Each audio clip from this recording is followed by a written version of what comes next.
都差唔多開始啦，等佢哋 miss 嘅就 miss 啦，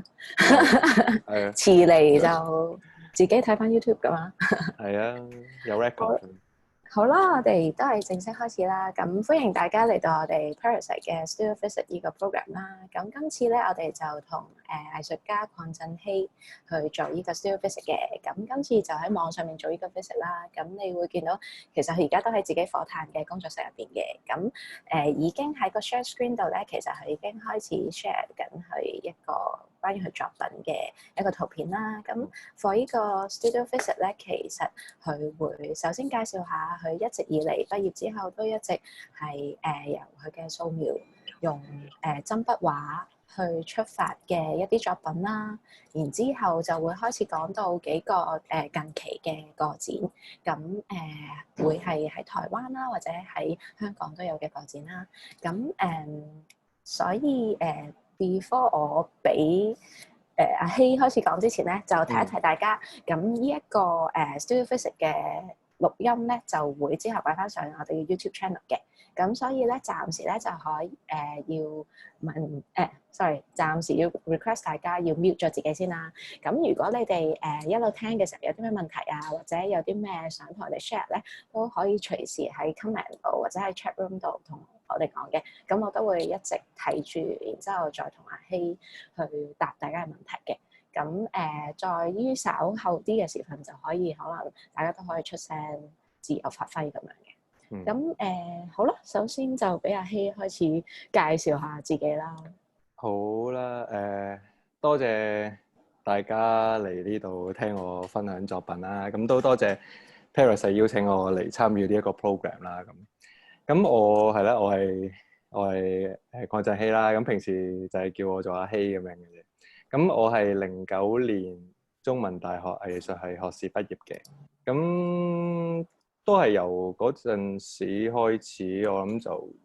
keep 住都係做一個全職藝術家，因為我都係有都唔係嘅 part time 啩，我因為都有返 part time job 咁樣啦，咁所以一半一半啦。咁係咯，keep 住都係喺 studio 創作嘅時候啦，咁所以係咯，咁頭先都有介紹到，其實我嗰啲作品或者係我早期嘅作品啦，咁佢主要都係以針筆素描為主嘅。咁呢一類作品其實係喺我大學3年級嘅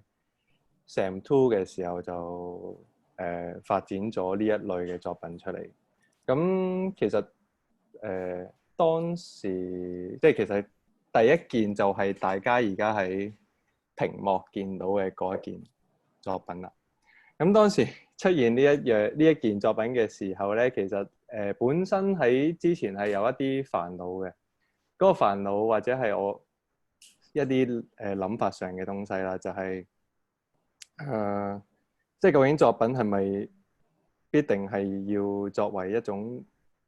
情感上、歷史上、政治上、社會上，或者係一啲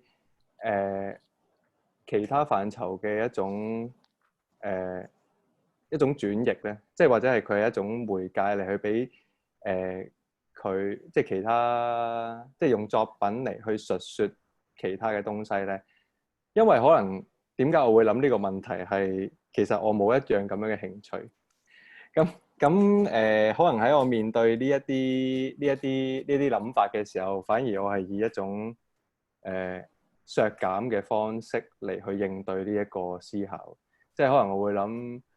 若果咁又唔得，咁又唔得，咁又唔得，或者嗰種排斥佢又唔適合自己嘅時候，咁究竟佢最後會剩低啲乜嘢咧？咁我最後就出現咗一件，就話覺得其實畫呢樣嘢嘅時候，我覺得咁呢個適合喎呢一件嘢。佢可能佢係好似對我嚟講，我覺得佢係一個比較一個沉寂嘅一個畫面啦。但係其實我繪畫嘅係一本喺個封面上面冇一個明確嘅指涉嘅一本書咯。咁喺當時可能考慮嘅嘢就會，即係其實當時冇考慮太多，但係當然事後會諗翻啦，就係作品若然唔係一個所謂內容嘅通道咯，即係佢唔係作為一個你 pass through 佢，然後佢得出一個更有深度嘅世界咯。然後佢可能係即係我可能提供嘅就係喺一個表面就將呈現咗一種封閉嘅形態咯。咁所以喺最後即係後尾諗翻諗書嘅封面就好似當你喺一本書嘅內容之前，佢就係一個第一個嘅障礙，你去接觸或者去深入嗰本書嘅內容。咁然後我去處理嘅其實就係喺呢本書嘅封面上邊，佢盡可能揾到嘅細節啦。咁下一張係啦，咁呢個就係我用針筆去繪畫呢一個書嘅封面嘅 texture， 或者係佢有一啲折舊咗嘅，譬如白色嘅邊啊，或者係嗰啲書嘅摺痕啊咁樣。咁當即係呢一件嘅，其實最主要嘅係喺一個最平面嘅方式上邊嚟去處理咗，即係嚟去處理呢一嚿嘢咯。即係我可能會用一個咁具體嘅或者係咁實在嘅一樣嘢，就係我喺繪畫方面，我直接去處理呢一嚿嘢，我會見到嘅係乜嘢，我去就咁樣將佢一個基本嘅形態嚟去呈現啦。咁其實經過呢一件嘢之後咧，其實我諗我其實都有好一段時間都係按住呢一種諗法嚟去選擇一啲題材，譬如好似一道門啦，咁呢個係去細節嘅位。其實除咗題材上面，即係題材上面有相類，但係喺一個嗰件作品本身嘅形態上面都有考慮一啲唔同嘅樣，譬如將佢嗰4條邊包喺一個框上面，咁佢成嚿嘢就係一嚿物件咁樣咯，即係喺個空間入邊出現好似一個物件。咁然後亦都有一啲係關於包裝紙嘅，咁呢個包裝紙其實係包裝過我某一件作品啦，咁所以佢呈現嗰個痕跡係咁樣。咁然後佢裝裱嘅方法係喺一塊 custom made 嘅不鏽鋼板啦，咁佢本身已經接咗做呢個角度。咁我會當時係諗嗰一件嘢好似可以掛喺平時畫唔想掛嘅地方，因為畫可能想要一個平面嘅牆，然之後我呢件嘢係掛喺角落嗰度。咁當時喺唔同嘅形式嘅呈現上面有咁嘅考慮，但係佢都係圍繞住一個對於內容或者係一個通道上，或者係佢提供到某種俾你穿越嘅東西嘅一個阻隔咯。咁而基於針筆上面咁樣嘅一個細緻嘅描繪，其實觀眾都只能夠睇到係跟隨我視線上面我提供嘅嗰一個見到嘅細節咯。若果佢哋係有心機去睇嘅話，其實當然有冇心機睇，其實最後你都好似冇乜得着，都係其實係見到我係做咗一樣咁樣嘅東西咯。咁我覺得都 OK 嘅，即係呢個好似帶點唔提供內容，佢唔提供情節，佢係提供緊你見到嘅一個阻隔上面嘅細節。咁呢個係我當時嘅一啲諗法啦。咁後尾咧，咁其實係啦，咁我之後會可能揀就幾件作品咁樣講啦。咁我覺得佢會比較關於可能我喺創作上面有一種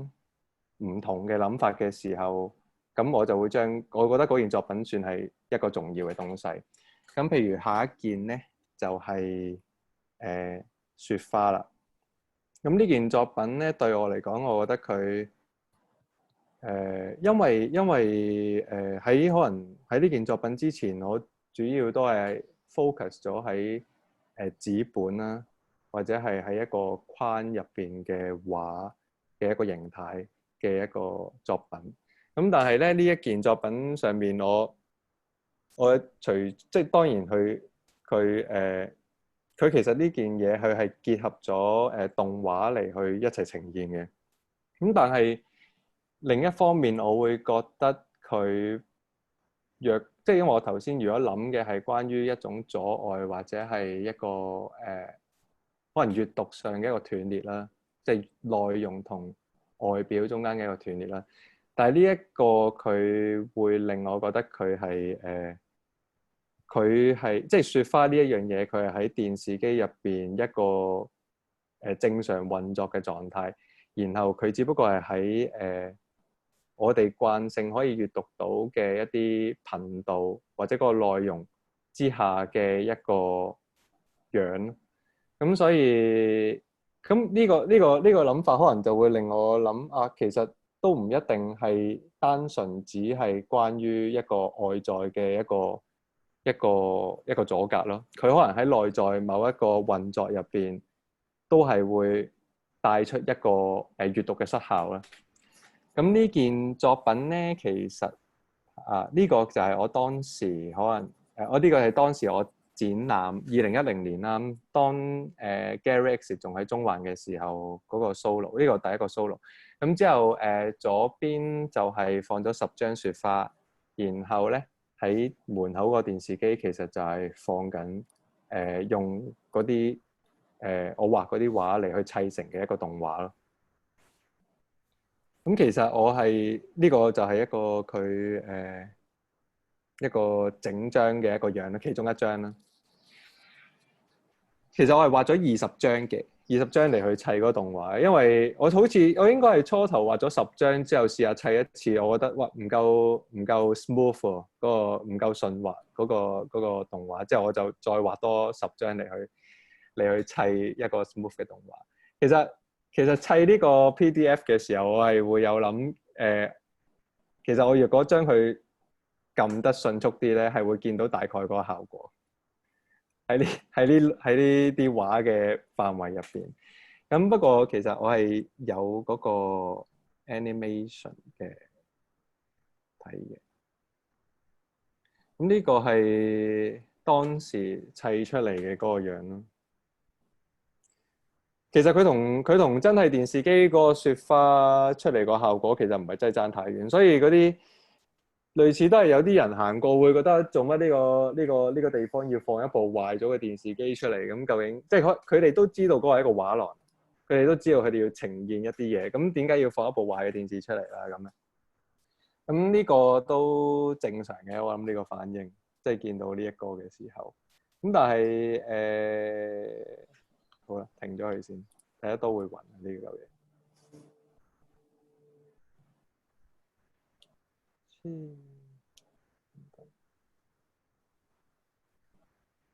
但係咧，譬如即係好似你依個素描作品入邊嘅嗰個演變啦，你都講過，即係你一直想問嘅嗰個問題，或者你想 address 嘅嗰樣嘢，就係可能 through 呢啲 object 你畫咗出嚟，佢係一個好似一個 physical 嘅一個阻隔。但係離阻隔，可能你就咁睇佢外在你嘅嗰個傳譯，同佢入邊嘅嗰個會有一個點樣去超越外在嘅嗰個觀念嘅嗰個感覺。呢個因為可能因為對我嚟講，我會覺得係嗰樣嘢佢其實本身已經變咗一種好慣常或者慣性面對嘅狀態，即係好似你見到嗰個譬如書嘅封面，你好自然若果即係當然有啲可能會好仔細咁去細閱書個封面真係好靚咁你去睇，但係其實你可能係會想接觸佢嘅內容啦，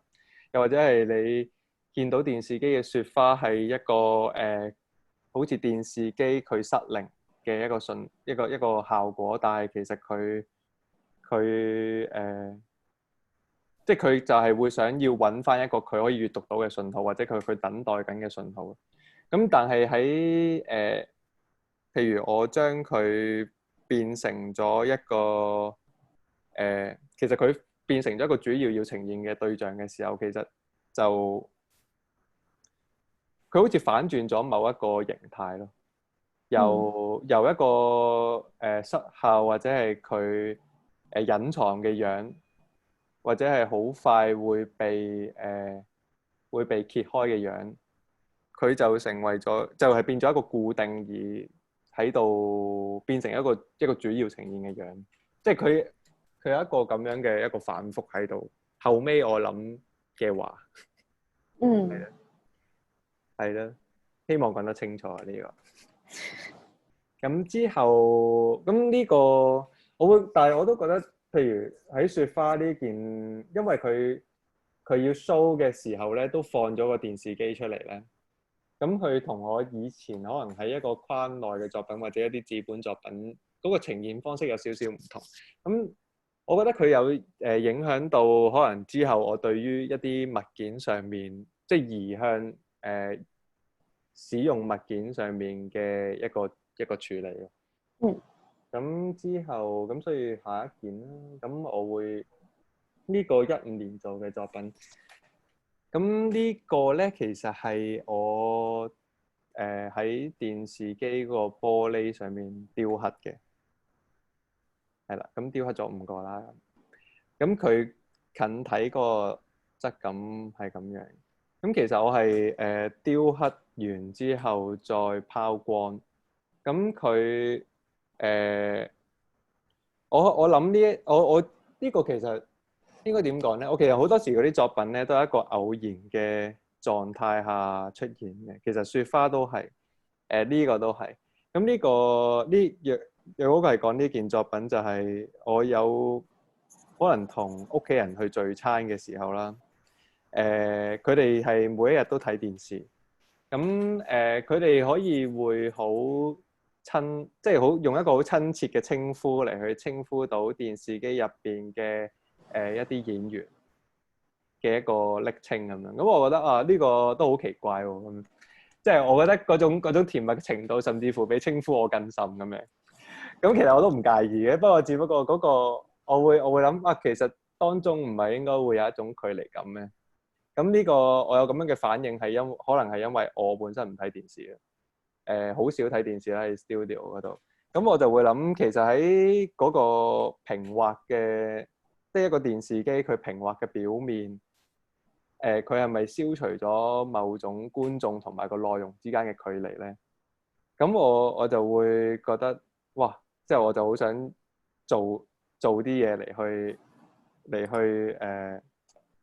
又咪 challenge 嘅，但係只不過係覺得我去用一個我更近即係更接近嗰個內容，但係同時間佢亦都係破壞緊你去觀看嗰件東西嘅距離感。咁所以後就做咗呢一件東西出嚟。係。咁佢嘅其實有一個 documentation 嘅。即係關於呢一件作品嘅效果，不過因為工作室嗰個信號接收電視機嗰個信號唔係太好，所以佢有啲雪花。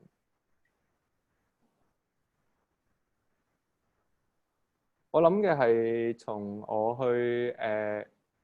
去接近嗰個內容嘅一種方法，就係我用一個東西去雕刻嗰個玻璃嘅面。但係佢最後出嚟嘅效果會似係我好似隔住一嚿冰嚟去睇住下面嗰一啲流動。譬如好似我諗一啲，所以我展覽嘅時候我用嘅係我播放嘅係一啲日常嘅頻道啦。咁佢更加貼合嗰種可能，你就算睇唔睇，其實佢都播緊，即係嗰種另一種世界嘅流動嘅感覺咯。所以係啦，展覽嘅時候係播嗰個，即係喺我諗我喺係咯 Exit 展覽同埋我喺另外一個地方聯展，咁呢兩個都係其實都有啲困難嘅，就係因為嗰啲畫廊空間或者工廠空間咧，其實佢接收一啲直播頻道咧係非常之困難，咁所以都係要諗晒好多奇怪嘅方法，或者係上網啊，或者係接晒電視盒啊嚟去等佢可以 smooth 咁樣播到。係啦。咁somehow 咧，其實呢一件令我諗起有少少萬花筒嘅感覺。唔知點解頭先睇畫面嘅時候都有啊。其實喺呢件，我喺呢個展覽入邊咧都有另外一件同萬花筒係有關嘅作品。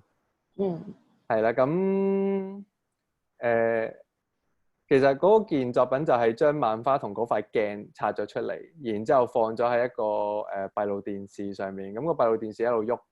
因為係咯，咁你一路喐嘅時候，你好似即係將嗰個萬花筒嗰個鏡可以發揮得好啲咯。因為你喐嘅時候，嗰個摺疊而得出嗰個顏色嘅變化會比較明顯。我都唔知咧，有陣時可能後尾係諗到，或者係當時係諗係可能有某啲視覺元素嘅貼合。因為其實喺呢個展覽入邊，另外仲有一件係畫一塊紙巢咗嘅紙嘅。咁其實佢出嚟嗰個視覺效果咧，其實都好接近㗎嗰幾樣嘢。又係嗰種係咪摺疊啊、反覆啊嘅嗰個呈現，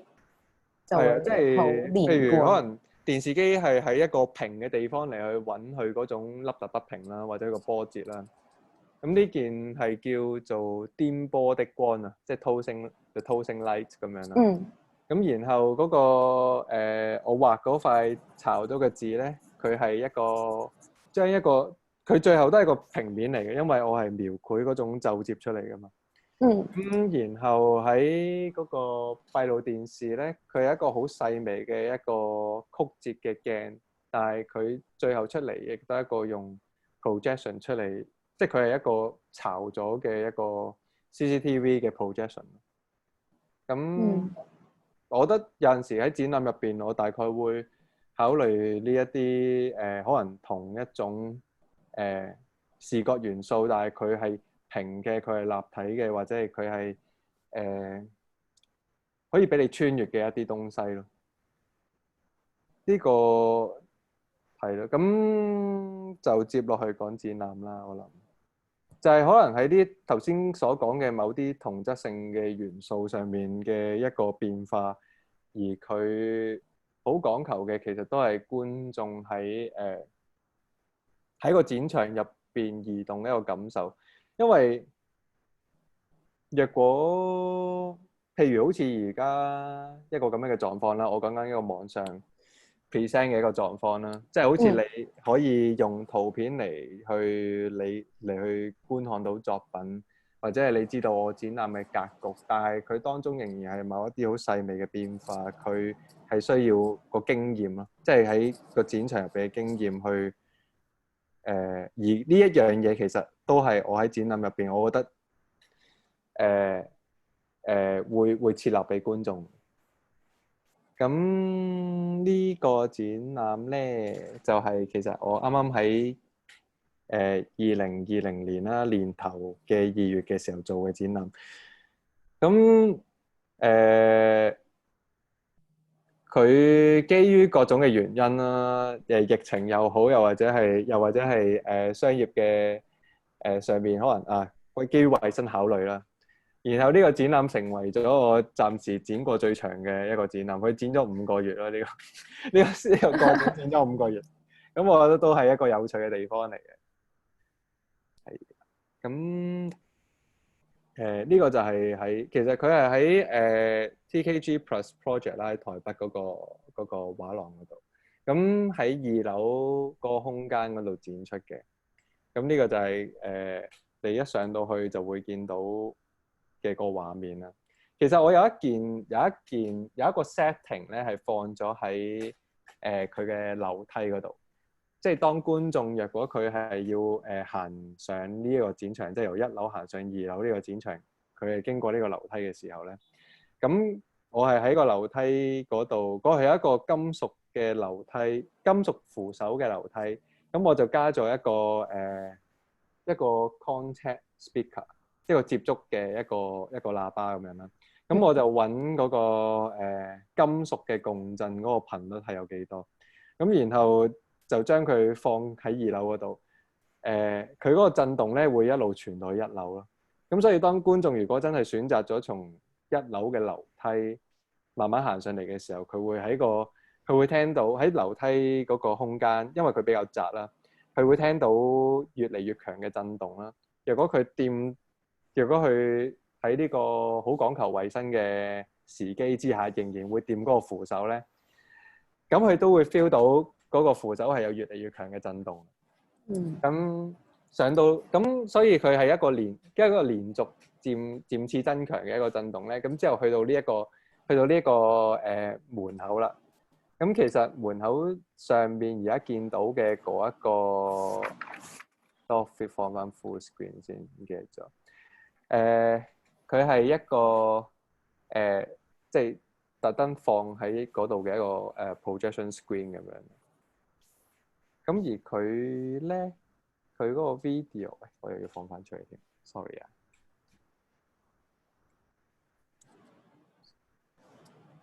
嗰個 video 咧，其實係咁樣。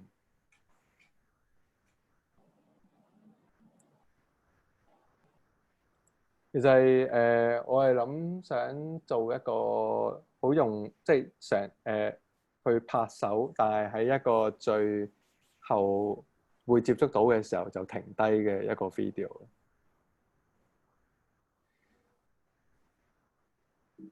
咁若果喺空間上嘅嗰種設置咧，我會諗喺樓梯一路上嚟，你會經歷咗某種連續或者佢慢慢增強嘅一個感覺啦。但係喺一去到門口嘅時候，佢就係俾咗一個暫停或者係一個接觸唔到嘅一種感覺俾你。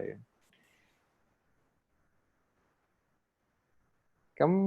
然後行入去嗰個展場嘅話咧，就會見到呢一件東西啦。佢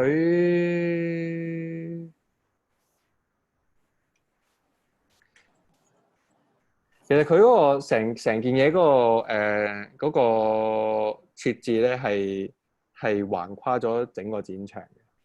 你使唔使去一去 floor plan？好啊，呢show 個一 show 係啦。其實4號咧就係嗰件作品放嗰個位。咁2號咧其實就係嗰個錄像啦，即係頭先見到拍手個 video。所以佢係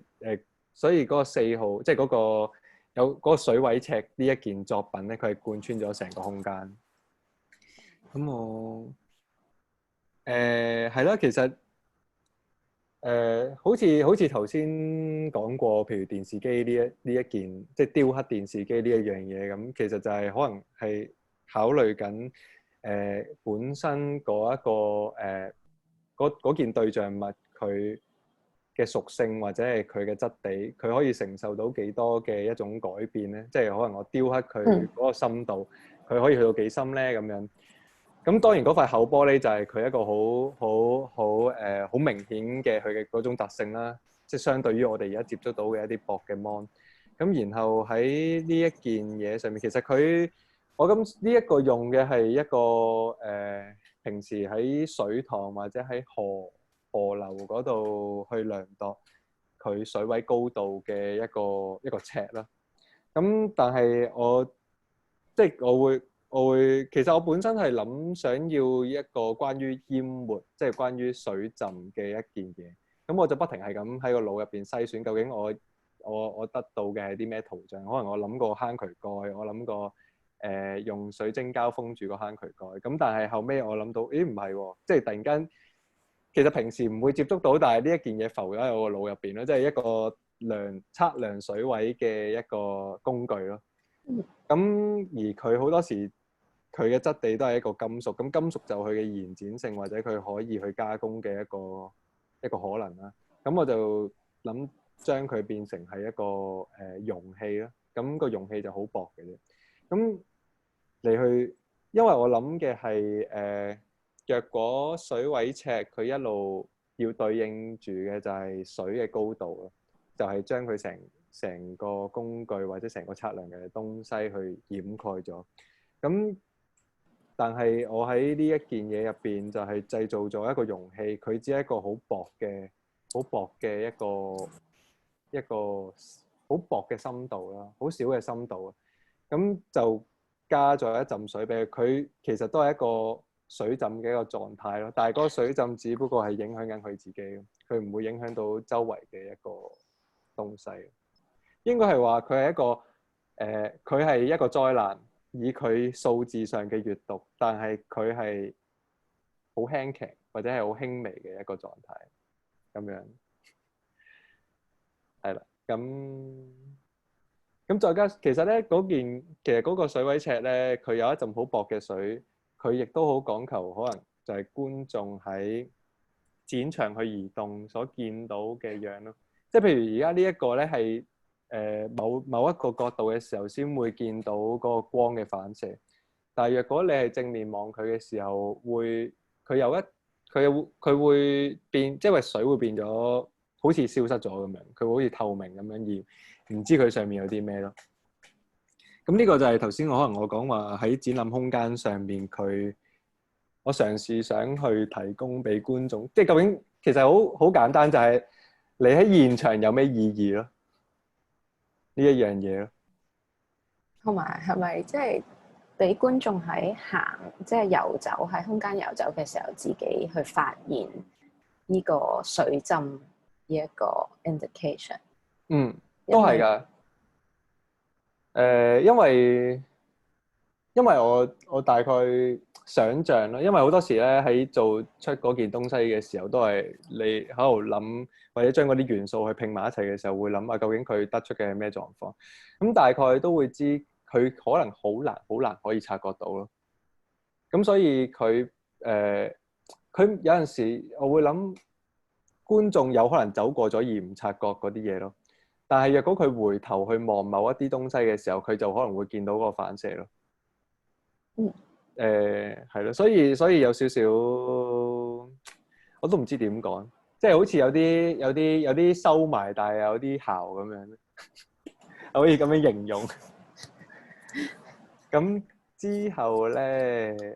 係啦，咁我會再講落去啦。咁隔離右邊嗰埲牆咧，其實佢上面滿布嘅東西就係一啲係啦，其實佢同佢埲牆後面咧，仲有另外一件嘢咧，係成組嘅作品嚟嘅。咁如果近睇啲嗰埲牆上面，其實佢係一啲飛鏢嘅尾啦。一嚿嚿個別嘅，其實係一個咁樣嘅東西。咁我係將飛鏢嗰支針拆咗出嚟，然之後就係將飛鏢嗰支針嗰個部分，佢係一個金屬嘅部分，然之後交咗俾人去磨成粉末咯。咁佢得出嗰個粉末咧，我就將佢溝咗一啲透明嘅顏料啦，再將佢即係油咗喺嗰個飛鏢靶上邊。咁我覺得咁樣比較似，即係我會諗係一個傳頌嘅一個樣咯。咁當然嗰個傳頌就已經唔係一般可能係嗰啲針吉到嗰個紅心，或者去吉到你要嗰個分數嘅嗰種頌咯，而係佢將成嚿嘢佔據咗嘅嗰個頌。所以係啦，咁喺水位尺同埋喺呢一件嘢上面，其實都有嗰種可能從某種矛盾或者係嗰種抵消嚟去達到佢哋自己嗰個目的，或者係滿足佢嗰個傾向。咁我喺諗呢個作品嘅時候，有咁樣嘅方向。反轉咗佢原本嘅嗰個系統，或者佢原本嗰個物件嘅。我諗可能係用一個，即係譬如我知道你係一個咁樣嘅手法，或者我知道你嗰件嘢係帶有咁樣嘅性質，譬如你係尖鋭嘅，或者你係等待某一個水嘅來臨嘅，咁我就以一個最方便或者係我可能係覺得係一個無賴嘅方法啦。呢個無賴嘅方法嚟令你達到嗰一個目標咯。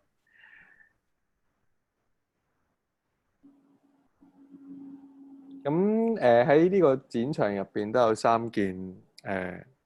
件素描嘅作品啦。咁呢個係其實我畫嘅係一塊透明嘅 PVC， 即係一塊軟嘅膠咯。所以佢出嚟嗰個三塊嗰個形態有啲唔同，size 都唔同啦。係啦。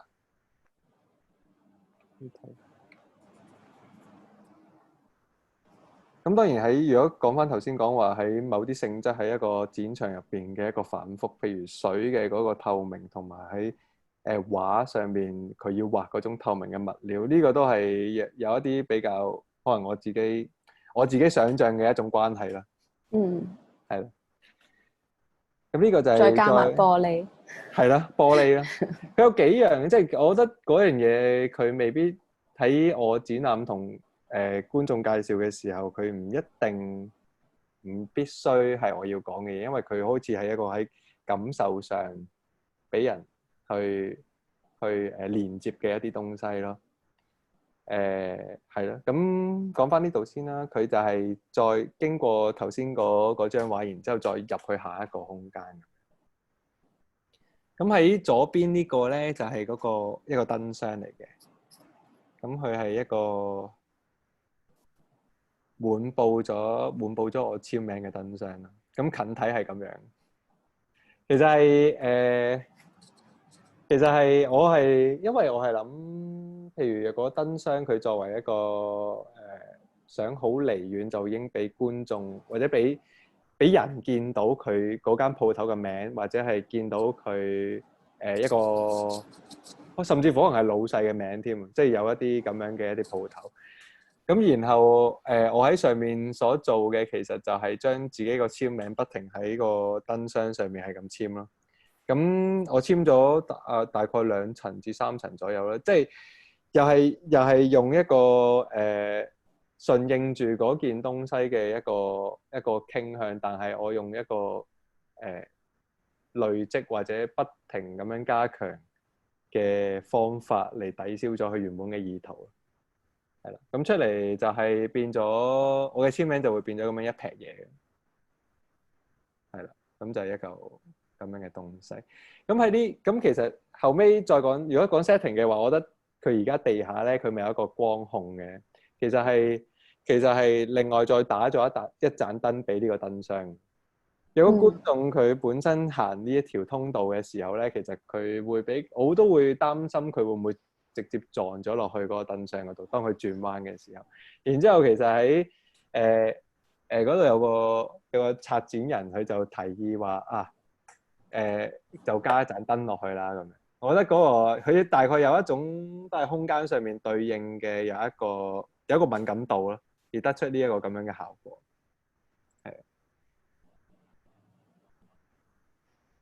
係啦，呢個就第3張畫，一個透明 PVC 嘅畫啦。咁之後就係到呢一個其實呢個空間喺我收到個 floor plan 或者我本身去睇嘅時候咧，就知道其實呢度有一個好大嘅窗咯。咁然後其實對我嚟講，一個窗喺一個展覽空間入邊出現咧，佢係比較複雜咯。因為若果譬如佢係一個掛畫嘅地方，佢嗰個光線嘅顏色同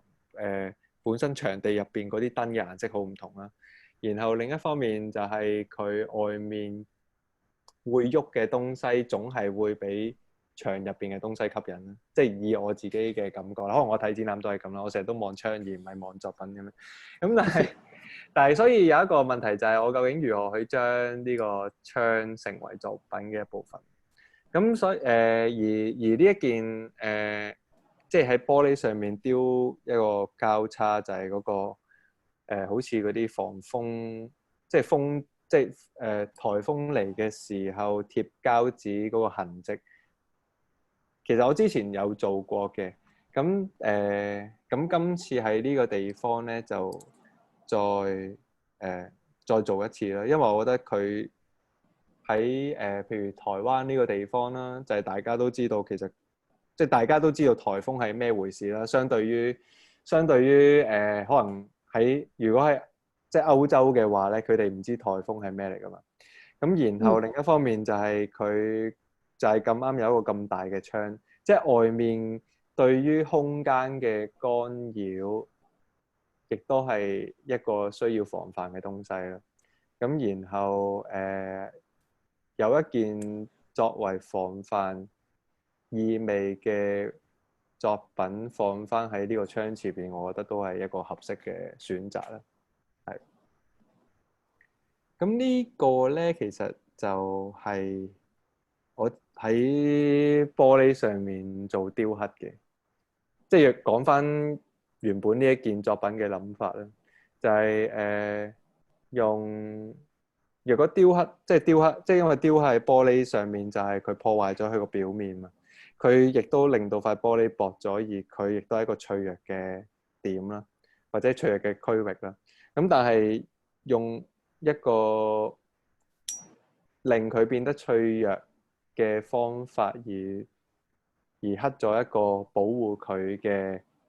符號，咁呢個就係我當初諗到呢一件作品嘅一個，都係當中嘅一啲反差嘅諗法啦。係啦，咁佢相對於喺其實呢件我喺香港Gallery Exit 嗰陣時有做過嘅，佢嗰個分別係喺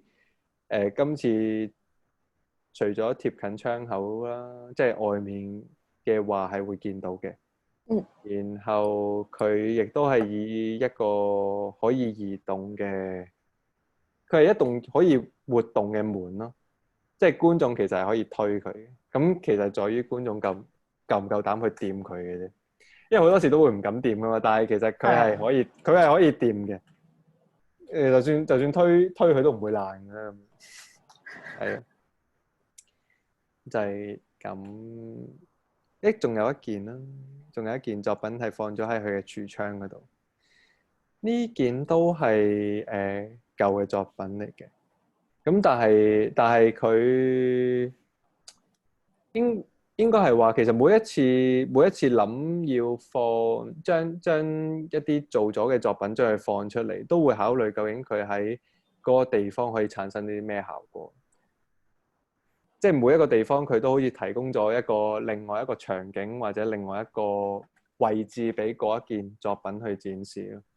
咁今次咧佢展示嘅地方咧，其實係喺一個櫥窗上面。咁我覺得其實都幾好。佢其實係一個滅蚊器啦。而我改變佢嘅東西就係我換咗幾支變色嘅光管俾佢。咁呢個其實就係我諗佢算唔算咧？應該係我咁多年以嚟佢做最彩色嘅一個作品，因為佢一件作品入邊包含咗5種顏色。咁之後而佢仍然係可以保持到嗰個滅蚊嘅功能。所以因為本身可能我諗嘅係點講咧？可能喺嗰個階段咯，喺早啲嘅階段做呢件作品嘅時候，其實佢我係可能對於一啲好彩色嘅作品或者係好迷幻嘅作品，我自己本身有一種排斥喺度。咁然之後咁就好排斥嘅話，咁不如就用佢啦咁樣，即係將嗰啲好彩色嘅光就加入去某一件會消滅到某一啲生物嘅東西入邊咯。咁所以就係咯，就諗到做一件呢個東西。而其實佢係好濕圖嘅，因為喺平時一啲環境入邊，我哋見到嗰個滅蚊器，其實我哋都唔係好在意，只不過係偶然聽到嗰種啪啪聲啫嘛。咁我覺得都係一個最理想作為一個殺生嘅狀態，都係咁樣。即係你唔在意佢，你見佢唔到，但係你只係有一個訊息就知道，哦，又殺咗咁樣，係咯，就係咁樣。但係你個擺位都有啲搞笑，因為你將佢擺喺櫥窗度啦。咁 suppose 一個捕蚊器係要滅蚊嘅嘛，咁你又係羅取咗佢嘅功能性，即係好似成個展覽入邊所有好多作品，你都係將佢嘅功能性可能反轉啊，或者調轉咗、轉換咗，然之後去令到可能觀眾即係挑戰觀眾佢哋既定對呢件物件嗰種功能性嘅認知，然之後形成一個可能對於佢嚟講，有啲奇怪、有啲矛盾嘅一個點咁樣。反而可能對我嚟講，去挑戰觀眾唔敢講啊，啲觀眾好勁嘅有陣時，應該係可能我覺得我會覺得佢製造咗某種距離啦，即係同佢本身嘅一種慣性嘅閱讀上面。咁而其實我諗呢一樣嘢喺我展覽入邊有陣時會覺得咁就足夠，即係佢唔係一種緊扣佢一個慣性嘅閱讀嘅意義咯。佢唔係令到觀眾好安心地去得到某一個確實嘅信息，或者確實嘅故事，或者確實嘅情節，或者確實嘅價值嚟去帶離開呢一個地方，而係佢可能喺入邊得到嘅係一個距離同埋疑惑咯。咁我覺得係咯，我諗對我嚟講比較重要係呢一樣嘢。嗯。係咁，其實雖然話嗰個滅蚊器放咗喺一個櫥窗入邊，但係其實都好似有蚊飛咗去拍咗，即係都有，總有會有拍，總有一啲自投羅網嘅，總會有嘅，係啦。好啊，好。咁呢個係啦，呢個其實就係而家見到呢張相，就係夜晚外面去望呢個展場嘅狀況咯。嗯，係啦，咁。其實嗰個窗放喺嗰個位，甚至乎其實喺個走廊度，即係嗰個我話雕交叉嗰個放喺呢個位，再加上喺嗰度個燈光咧，其實本身我都諗佢外面會唔會見到咯？即係呢一個即係好似喺外面就望到佢入邊有一個防禦嘅一個姿態咁樣。好啦，咁呢個咧就係我另外一個啦，即係再之前啦，18年喺高雄吊詭畫廊做嘅展覽。咁佢空間性質上面都唔同嘅，即係剛才喺台北嗰個 TKG Plus Project 佢做咧，佢比較係一個好工整嘅空間。呢個其實都乾淨嘅，但係咧佢本身帶有一種舊屋嘅特性咯，譬如你見到佢橫梁或者佢上面有兩個圓形，以前舊式可能係燈嘅裝飾或者係點樣嘅東西啦。咁而家呢一個正面見到咧，其實就係呢個展場嘅正門啦。佢嗰塊玻璃，而家見到個玻璃嘅幕牆咧係佢哋設置嘅，咁然後咧呢一個咧，即係箭嘴指住呢一個咧，其實就係佢哋可以推門入去嘅地方。咁喺而家呢張相嗰度見到嘅咧，其實地下嗰個 installation 就係地下一個黃黑色嘅東西，就係我嗰個作品啦。係啦，咁睇下啲相先。其實係將一啲紙畫嘅沙帶啦。平時可能貼出嚟作為一個警告嘅界線嘅東西咧，咁我就將佢，即係佢本身係黃黑相連嘅，但係我就想做一個將黃同黑色係分開，因為可能因為當時我諗嘅係都係同慣性有關咯，即係當一個地方佢本身提出俾你嘅警告，或者係嗰個 object 俾你嗰個警告，你已經習慣咗咧，其實你就會迴避，或者係你當佢係一個消失嘅嘢。咁然後嗰種好黃黑相間嘅嗰種波動咧，若果我將佢變成係一個好具體而一次嘅一個跨越咧，就好似係喺呢個玻璃門，其實都係基於呢個玻璃。我本身諗咗呢件作品，然之後喺呢個空間上面有呢個斜角設置嘅玻璃幕牆或者呢個玻璃牆、玻璃門，咁我先至覺得啊，咁不如就做喺呢一個地方。係啦，咁然後其實佢除咗喺視覺上面嗰個對比之外，喺行喺上面我都即係其實我更在意係我用呢個沙帶係因為佢喺你行喺上面嘅時候，佢總係有一個感覺好似抓住咗你個鞋底咁樣，即係拖住你個腳步而去令你，我會覺得係好似令你每一步都更加具體或者更加有質感。係啦，呢個就係喺佢佢地下嘅時候出現嘅東西。咁然後咧掛喺牆上面咧，其實有兩張畫嘅，就係呢個啦，畫一啲雷射貼紙啦，呢個都係細細件嘅。呢個個 form 都有啲似頭先地下嘅拼埋一齊嘅嗰個。係啊，其實都係其實本身諗咗想畫嘅，之後後尾諗到啊，其實佢視覺上邊嗰種零碎啦，或者佢用碎片嚟去拼湊一個整體嘅一個東西，或者拼湊一個成塊嘢啦，嗰個感覺都幾似，所以我就將佢放咗係一個出一個入咯。其實佢兩張係一個顏色上面嘅一個反差，黑色同白色嘅一個反差。係咯，即係呢張最黑嘅地方就係嗰張最白嘅地方咁樣，然之後就放咗喺出邊同入邊。咁呢個空間其實佢另外仲有一啲有趣嘅地方，就係佢本身有一個自己嘅掛鈎，就係黃色而家見到嘅嗰一個啦。咁而我覺得我第一次見到嘅時候，我覺得好誇張，即係一個空間有自己嘅吊臂咁樣，我覺得好威咁。咁之後就會諗，我好似點都要用呢一嚿嘢嚟去做作品嘅一部分。咁後尾咧就諗到做一件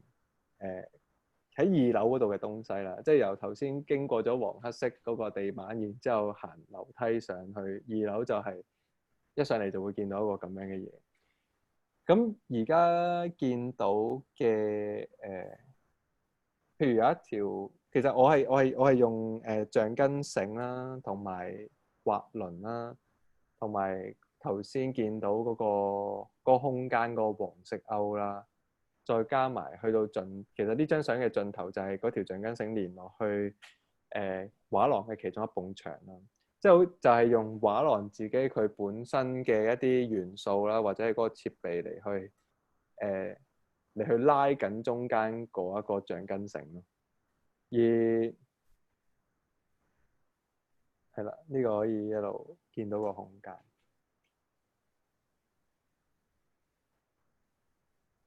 而用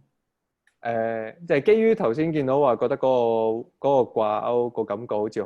個感覺好威啊，或者係好強力、好有力量咁樣。之後然後我就會想用一啲比較軟嘅東西嚟去抵消咗嗰個拉力咯。即係佢由嗰個掛鈎綁住咗個掛鈎，然之後一路連住去畫廊另一邊嘅牆，就好似畫廊自己本身嘅元素之間嘅一個拉扯咯。但係我中間提供咗，即係當然嗰個拉扯亦都係我佈置㗎啦。然後我提供嘅亦都係一個將嗰個拉力抵消嘅一個東西啊。譬如好多嘅滑輪，好多嘅橡筋繩，你去將佢變得佢將嗰個張力喺呢一個彈性嘅嘢入邊變得繃緊，其實就成為咗嗰個觀眾可以行過嘅通道咯。係咯，好似講得好長添，199。係啦，同埋我記得嗰個張力嗰度，你都有嘗試去製造嗰個觀眾個觀感，行過嘅時候有少少唔同嘅體驗，就係一入嚟嘅時候，可能佢個距離感係冇咁近嘅，然之後行到去尾嘅時候，去滑輪同滑輪之間個距離咧，你就會開始收窄，而令到嗰個觀眾行嗰個展覽嘅時候，嗰個觀感更加強烈，即係將個張力好似越嚟越行入去嘅時候，好似增加咗嗰個空間感，增加咗空間感當中嘅張力咁樣。咁呢張相會睇得清楚啲啦。譬如就係近啲我哋嘅嗰個滑輪同滑輪中間嗰個距離係闊啲嘅。然之後佢去到遠啲嘅時候咧，其實嗰個滑輪嗰個密度係會增加，好似而家呢個見到咁樣。我係諗用好似觀眾雖然以一個均速嚟去行走，但係因為上面嗰啲線條嘅密度會令到佢哋覺得自己行快咗。係啊，呢個有啲似就係交通或者喺公路上面，佢有啲路線嘅密度嘅安排嚟去影響司機嘅一個觀感，等佢變得安全駕駛，就係咁。係啦，然之後係啦，咁我再係啦，有兩個 video 啦。呢個其實係佢係關於一個左右嘅互換咯，即係一個左右手嘅互換。然後喺呢個展場入邊，佢係分開咁樣放。我會覺得佢就係基於佢本身有一個互換，而佢需要同步嘅一個要求。然後我覺得其實我做嘅時候係同步嘅，但係我播呢個片嘅時候，我就分開佢啦，就等佢觀眾冇可能同時間睇晒兩個 video 咯，所以佢亦都唔需要一種同步嘅技術咯。嗯，係啦。咁佢亦都中間有好多關於其實係結構上啦，同埋亦都係結構上嘅要求啦。譬如嗰兩個金屬棍啦，就係去支撐住嗰個牆壁啦。但係佢後面咧，其實中間嗰張畫咧就係其實呢個係我最早畫關於透明東西，即係頭先可能喺另外一個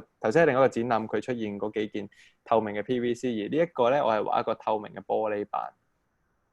咁呢個係佢嘅 details 啦。咁我諗對我嚟講係對透明嘅嘢突然間引起呢個興趣，其實係在於佢，我覺得透明嘅嘢都係唔透明咯。即係佢放，因為我譬如若果將一個透明嘅玻璃啦，即係將玻璃放喺一個白色嘅背景嘅時候，其實佢得出嗰個顏色係同外邊冇放玻璃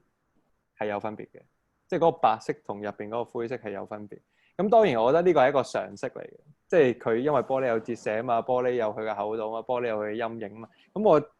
就會諗咁你都唔係透明啫，咁樣即係一個都係以一個無賴嘅心態嚟去諗呢一件嘢。咁然後覺得呢一種好細微嘅一個玻璃嘅個落差啦，即係佢同外面冇玻璃嘅落差，我覺得咁我就試下用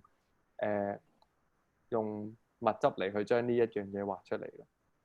係咯，即係覺得用黑色嘅嘢嚟去畫一件嘢嘅透明感，我覺得不如就試一試咁樣，係咯，就係所以就開始咗畫一啲透明嘅東西，係啦，咁呢個係個 details 位啦。咁呢個就去到呢個展覽最後嗰一個畫出嚟嘅空間。咁譬如呢個見到左邊有一碌，有一個伸縮，有一個係應該叫咩咧？Auto Pull 嘅意思係一個伸展嘅棍啦。然之後有一個 mon 背住一行入去嘅觀眾。咁嗰個片咧係咁樣嘅，等我去翻頭先。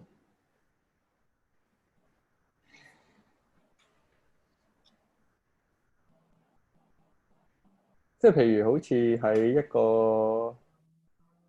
譬如講話空間上面嘅考慮啦，或者係一個 installation 嘅諗法啊。我會覺得佢其實掛一張畫都係一個 installation，即係佢可能佢要同你另外一啲作品之間嘅距離，你要保留幾多呼吸嘅空間俾觀眾，佢要行到去邊個位先見到嗰一件嘢。佢可能對於你講出嚟，可能嗰一樣嘢係無關痛癢嘅，即係佢好輕微到係唔需要提。但係佢總係一種細微嘅，可以仍然可以拿捏嘅一個狀況咯。譬如頭先，譬如呢一個 video 喺呢個展場入邊出現，我要揾一個初頭本身唔係一個咁樣嘅設置。然之後我諗，我就想基於呢一個 video 佢呢個錄像佢本身就係嗰個動作就係不停係咁搣走一張透明嘅東西咯。佢好似幫觀眾去搣開一個外在嘅咩咧？即係佢罩住嘅嘢啦。但係其實佢仍然亦都唔會見唔會比你搣之前見得清楚一些什麼，或者你唔會得到一啲咩。咁然後喺呢個 video 佢 set 嘅時候就會係佢嗰個 mon 首先係可以飛出嚟，係可以背對住觀眾，即係所以觀眾喺一入去嘅時候就見到一種阻隔咯。然後喺個 video 嘅，即係佢捐過去望個 video 嘅時候，就係有人幫你搣開某一啲阻隔，然後你亦都唔會得到什麼，然後佢不停幫你搣，你亦都不停得唔到什麼。有一個咁樣嘅意象啩，咁樣嘅意象喺度。好似你不斷都係留意一啲會阻隔人嘅觀感或者阻隔人嘅一啲物件出嚟咁樣，即係好似一開頭嘅嗰啲素描，即係門啊，可能做書封面啊嗰啲。係啊係。然之後同埋我覺得有一樣嘢幾搞笑，即係睇翻個展覽個佈局，即係好似呢一個啦，由ground floor 嗰個即係玻璃門去隔開黃色同黑色嘅嗰個，然之後去到第一間房嘅嗰個玻璃面嘅嗰個素描啦，又係一個想呈現透明呢個，但係其實唔係透明呢個狀況嘅一樣嘢，即係好似永遠有個阻隔喺度，而你係其實拎唔走佢嘅。我覺得咁樣呢樣，即係所以佢亦都關係到可能我一開頭講話即係究竟作品佢要通向邊度？即係可能有人會寄望佢可以喺不同嘅意義上面有一種連結咯。譬如情感上，譬如作品就係我一個情感嘅寄託，我要將嗰一啲東西喺作品上邊。我畫過一個憂傷嘅形象，我喺一啲作品上面，我要呈現一個關於政治失落嘅符號，即係嗰一啲咁樣嘅嘢。咁我會諗，其實佢仍然有一個好大嘅障礙咯，即係佢嗰樣嘢唔係嗰種即係我會對於嗰個作品本身佢物理上嗰種阻隔會更加在意咯。譬如佢用嘅咩物料，或者佢本身嘅材質係啲乜嘢，即係我會睇係反而係佢製造嘅過程。咁呢個反而可能係我自己嘅障礙，而唔係佢作品上嘅障礙，即係令別人作品上嘅障礙咯。不過都係咯，比較咁樣先至會覺得啊，同人哋唔同，咁樣幾好。好，仲有少少相啦，2張啦。我快速講埋剩餘嘅，差唔多咯。然之後就俾啲現場觀眾問下問題。哇，係咪已經有現場觀眾已經喺度問緊問題㗎啦？冇啊，所以我哋要留翻多啲時間俾佢哋。所以冇啊，呢個好啦，呢個後尾嗰啲簡單少少嘅。呢個譬如呢一件嘢，其實係頭先剛才講埋一個芒隔離嘅嗰個有一支伸縮棍啦。其實諗到呢一個，只不過唔係諗到呢一個，其實係同展覽入邊本身橡筋嗰個力度係有關咯。譬如佢係橫向而一個拉扯嘅狀態，而有好多層，然之後喺呢度就會諗啊，不如喺呢個關卡，即係呢個門口嘅邊度放一個係完全相反嘅一種力量咯。即係可能係一個直立，然後佢係一個推嘅力咯。咁所以就放咗2個磅嚟去令到嗰種重量更加明顯地顯示到俾觀眾睇，或者我覺得咁樣一個至少一個上下一個磅，我覺得咁樣嘅一個形象咁樣幾有趣嘅。係。咁之後咧，另外其實喺呢個空間上面，我覺得係處理得相對要比較輕啲嘅，因為就係喺ground floor，即係地下個黃黑色嘅重橡筋嘅重，然之後略帶嘲諷嘅嗰啲透明嘅東西同埋個 video， 然之後喺呢一度咧，其實我好體貼咁樣就放咗幾件咧，就係同佢如何去懸掛呢一件東西有關嘅説明啦。即係譬如呢一個板後面嗰個螺絲嘅高度啦，或者佢個闊度啦，就係跟住呢個個數字嚟去就可以掛到，因為其實佢後面嗰粒螺絲或者佢喺埲牆上面都係畫咗呢啲 marking 喺度。咁係咯，咁呢張相就係直接影咗後面嗰埲牆同埋後面嗰粒螺絲，就將嗰張相 print 咗出嚟，再貼翻喺嗰一塊鋼板咯。係咯，唔知明唔明？不過都 OK 啦。都係透視翻後面發生嘅情況。係啊，佢既透視又方便咯，我覺得呢一個。咁然之後咧，所以其實頭先嗰件嘢個名係叫做中文名係叫做原字的説明咯，即係你點樣，即係原字就係你點樣掛嗰件嘢啊。佢嘅説明書就係 instruction 咁樣，我覺得咁樣都幾一個好實在嘅名咧。咁之後咧，呢一件咧就係其實呢個玻璃，而家見到呢個玻璃牆咧，都係佢原先嘅一個setting 嚟嘅。咁而其實外面嗰個窗花嗰啲咧，就係佢本身舊樓嗰個特色咯。咁其實係一個幾靚嘅東西嚟。咁呢個窿咧係佢其中一道門嘅一個手柄，然之後我拆開咗佢。頭先譬如個 video 同埋嗰張相都係同一個透明係有關。然後呢一個我就會諗透明就係喺一個距離之下，你 expect 唔到嘅，或者你覺得係一個比較遠嘅距離，但係佢有一個增幅咯，即係一個加強咗嘅一個效果咯。咁所以我就將一支咪就伸咗出去個窗台嗰度，然之後個咪就個 speaker 就放咗喺嗰個玻璃入邊咯。咁所以佢會將窗外面嗰條馬路嗰啲聲就會放大咗喺個空間嗰度。咁就係一個回盪啩咁樣，係啦，係啦，暫時咁係咯，係咁多咯。我講到嘅就係。咁多謝阿希so far嘅分享啦。咁都講咗可能一開頭佢嘅素描作品啦，然之後之後嘅慢慢嘅演變啦，開始接觸可能一啲 media 啦，然之後喺 media 上面再去諗點樣去透視翻外在同埋內在嘅嗰個拉鋸或者之間嘅嗰個關係啦，然之後再去到唔同個展入邊。利用當時嘅一啲空間去做嘅一啲作品，但係同時間亦都係講緊可能去挪用翻，即係或者轉變翻本身嗰件物件嘅功能性，然之後再去反轉咗佢嗰個大家既有嘅一個感覺咯。對於嗰種物件，咁so far大家有冇啲咩想問阿希嘅，可以都喺 chat room 度同我哋講啦，或者可以 unmute 自己都可以嘅，隨時。咁可能我首先問下問題先，等熱身下，等大家可以開始打問題喺個 chat room 度先。因為咧，其實我想問下咧，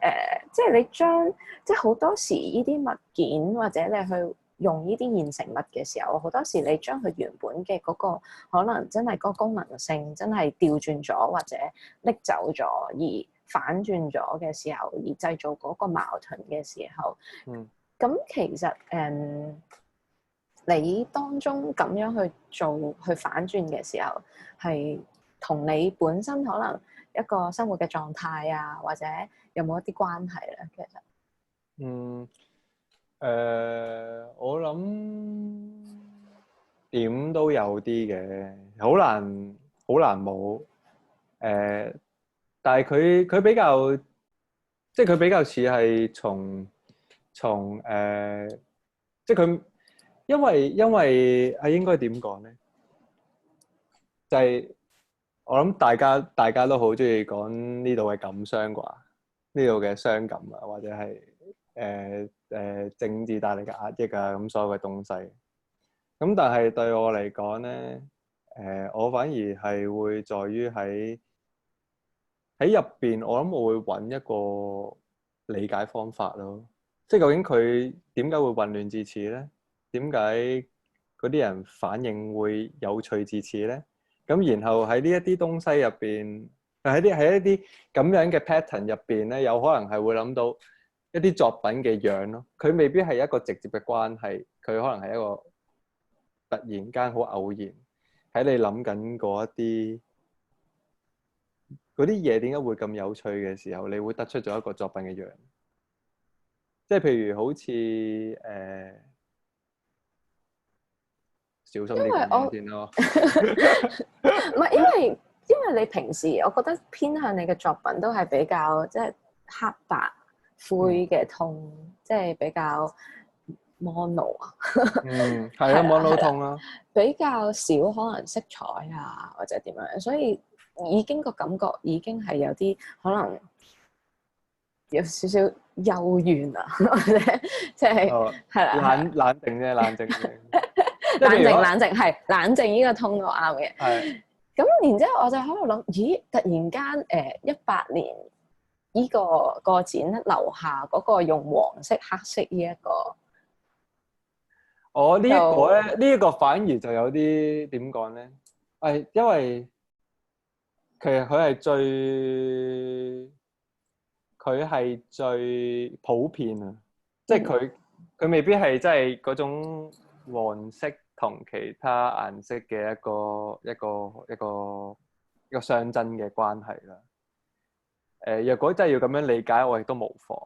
即係我覺得係咁樣諗啊，咁幾有趣啊！我又唔係特登要指向嗰一方面嘅，但係我諗我會 get 到嘅另外一個意思係可能係嗰種安全同意外，你又係好似反轉，嘗試反轉去咁樣。係呢個係嘅，即係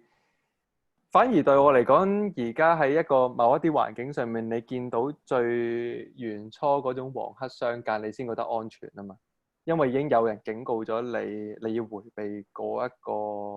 危險嘅角落，或者你要迴避嗰個危險嘅一個維修緊嘅地方，反而佢先至係一個令你覺得安心嘅一個 symbol。咁然後咁我就會想將嗰一個就係頭先講話將嗰個慣常嘅 rhythm 啦，一個韻律咯，將佢變咗做係一個你係一定要跨越一次嘅一個東西。咁可能其實呢個你話若果喺呢一件嘢上面嚟去講話，究竟我可能頭先你問嗰個問題，可能話同生活上面一啲諗法，可能我會諗係其實嗰啲人一路都喺度，嗰種同你持相反意見嘅人一路都喺度，只不過係喺某一啲 moment 嘅時候，你係需要將佢畫出，你好似要界定咯。當你一要界定嘅時候咧，你就係有一個咁決斷嘅一個跨越咯。即係如果嗰個理解係以一個方向嚟去諗嘅時候，係可以咁樣諗。而其實本身你係可以舒服㗎，你對住一個同你意見相左嘅人，你咪飲啖茶食個包咪算數咯。只不過係而家呢個時間唔容許你咁樣做，喺感情上有可能就係咁。有冇其他問題？有冇其他人有其他問題？係咪我繼續問啊？好啊，佢廣東話係可以收窄到一啲觀眾。係㗎。咁樣太好啦！我覺得。然之後可能我之前都可能提過啦，即係somehow可能你去嘗試去引起觀眾去思考，即係你嘅作品係想引起觀眾嘅嗰種思考去諗佢哋一啲既有嘅一啲可能概念嘅時候，咁其實將呢一啲物件變成失效嘅時候，嗰個無用之用，但係即係之前都講過，可能莊子都有講無用之用視為大用嗰一個位，即係對於你嚟講係咪都係其中一個出發點咧？又或者應該我諗佢嗰個講話無用之用嗰一樣嘢咧，我未係去到咁樣啩。應該係點講咧？因為佢嗰種大概有一種心境上嘅一個拿捏啦。譬如就係當我冇一個好特別嘅用途，其實全天下都為我所用啊嘛。我冇一個特別嘅去爭名逐利嘅時候，其實或者我冇一個特別嘅心態去爭鬥成個天下嘅時候，其實成個天下就為我所有。佢大概有少少，其實我覺得佢講嘅嘢咧，好多時都總係有一啲步驟，即係頭先講嘅嗰一種無用之用，佢好係一個化境啦，即係佢好係一個我暫時呢個年紀未處理到嘅東西。咁但係若果講話，譬如佢若果以連繫裝置嘅東西，佢有一啲其實係比較 practical 嘅，或者係比較一個物理上強調得多啲嘅東西。咁我譬如佢有一個即係應該係咩咧？佢嗰個突然間要我諗起，譬如佢有一個係虛質型，之後蛙質型，之後仲有另外有幾個乾呢個呢個有啲班門弄斧添。但係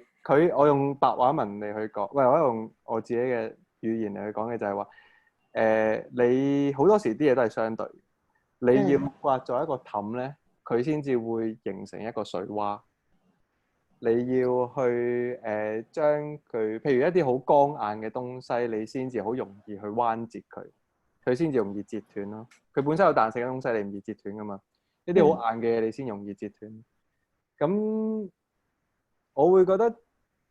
佢係有一種相對性喺入邊，又或者係佢係有一個去從物理嘅狀態嚟去理解嗰一個東西可以變換嘅，或者係其實每一種東西或者每一個物件佢都包含住嗰種矛盾喺度。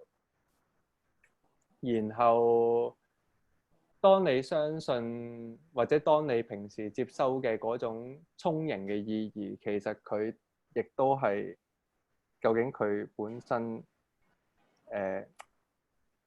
本身係 build up 咗幾耐先令你覺得嗰個意義係咁充盈嘅咧？咁即係本身佢係一個好空缺嘅嘢，然後佢要 build up 好耐，令你相信嗰個意義，你而家先會相信嗰個意義噶嘛？甚至乎係一個絕對嘅意義添，可能對於呢個社會上面某啲價值絕對嘅意義添。咁究竟佢 build up 咗幾耐咧？又或者佢本身係空缺咗幾耐？咁係咯，可能反而喺呢一種有點距離嘅一個諗法上，會諗咁樣嘅問題。係，即係好似我哋賦予嘅一個價值觀，即係或者喺香港生活嘅價值觀，你對一啲政治上嘅一啲追求，可能，但係究竟佢嘅要好小心添，死啦！究竟曾經出現嘅力度有幾多咧？咁樣好呢個好咩啦？咁我覺得要考量咯。咁究竟嗰個力度上面，佢係關於即係力度上面嘅多寡，同佢本身想唔想要嗰種價值嘅追求係有關係嘅。然後就自己去觀察咯。嗰啲嘢，哇！一額汗，好似喺個邊緣度翻嚟咁，唔好亂咁講嘢。我哋繼續內斂啲，我哋翻去內斂啲。有冇其他問題？有冇其他人有其他問題咧？by the way，我記得咧，之前唔知睇一啲報道定係點啦，就講話你喺 TKG Plus 啱啱嗰個展啦，其實你喺佢嗰個長刊入邊咧，有一個有4組嘅短句咁樣。唔係啊，8組啊。sorry， 8組呢個短句嘅宣言咁樣。佢其實唔係宣言嚟嘅。嗰一樣嘢其實比較似係我可能係即係點講咧？譬如當喺度諗作品本身，佢要提供一啲咩意義嘅時候咧，或者係佢係咪要提供俾觀眾一種慣性閱讀嘅意義？咁然後就會諗，咁我字方面係咪要解釋我嘅作品咧？即係要講一個展覽嘅 statement。咁後尾其實我喺吊詭嗰一次都有用呢個方式嚟去做。佢其實有啲似素描嗰個諗法，就係我好直接將佢嘅細節全部描繪晒出嚟，但係你好似會唔知我做緊咩咯。即係畫一本書嘅封面，可能你會諗究竟佢帶出啲咩，其實佢冇帶出啲咩，佢就係帶出一本書嘅封面咯。咁而我去將我嗰8組嘅短句，其實全部都係對應住作品本身嗰個諗法同埋運作嘅。佢唔會超出於作品咯。佢亦都可能由睇咗作品之後，佢就會得到嗰個完整嘅一個諗法。但係單從嗰個句子咧，你都唔會覺得你唔明啲咩㗎。佢嗰個字，嗰啲字全部都係一啲最普通嘅字，或者係一啲最具體嘅字。應該係我係以一個咁樣嘅諗法嚟去俾出嗰8句作品指述。係，即係當然，即係我冇能力去俾出關於意義嘅連結啫，係咯，咁樣。又或者我覺得嘅連結喺入邊都好明顯嘅。我覺得係總有人要總有啲時候試下唔同嘢咯，或者試下唔同嘢咯，即係好似你當你講得清楚嘅時候咧，其實你就係削減咗觀眾嘅理解能力啊嘛。咁所以我會諗若果我將啲嘢講得冇咁明咧，其實佢哋嘅會唔會係讓佢哋想去理解一啲東西咧？咁樣咁其實又無傷大雅噶嘛。我只不過喺文字上面嘅一啲遊戲嘅。係咯，係。咁嚟緊有啲嘅創作有啲咩方向啊？或者嚟緊有冇啲咩 project？嚟緊其實要有下年有展覽嘅。但係未仲消化緊。應該話仲諗緊，仲消化緊，係啦。因為始終所有嘢都係一個新嘅，我唔知咧，即係可能又唔可以話新嘅，佢好似有少少轉變，因為基於可能環境上面嘅唔同，然後嗰個距離咁嘅拿捏，我覺得係咯。我可能呢排諗嘅時候，我大概得出有一個諗法係一個，或者係一個直接地講，就係講關於距離咁嘅拿捏咯。即係你對於身邊嘅東西，或者你對於究竟佢已經加強咗嘅東西嘅一個距離咁嘅拿捏。再加上空間上都係一個未處理過㗎啦，咁所以佢幾樣嘢加埋一齊咧，就會花更多嘅時間嚟去諗。係咯，緊迫啊咁。係係啊。好啊。暫時都觀眾冇問題。係啊，大家都冇乜問題。冇問題最好啊。好啦，我問多一個問題啦。嗱，大家把握呢個機會問埋呢個問題，就如果大家真係冇問題，咁可能我哋呢個藝術家對談就完結㗎啦。把握呢個機會啊，大家。好，我最尾個問題咧就係因為啱啱你即係 so far 呢2年，即係2至3年嘅發展，可能個展啦，尤其是都係喺台灣啦。咁喺香港都有參加啲可能 group show 嘅。咁但係對於你嚟講，你嗰個可能感覺，對於你創作嘅嗰陣時諗嘅方向啊，或者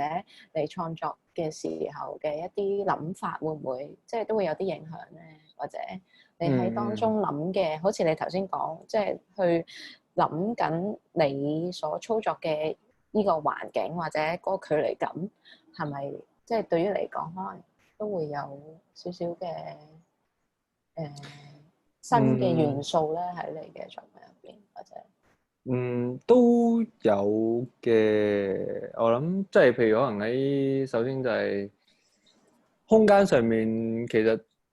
我會覺得都係有分別嘅。即係頭先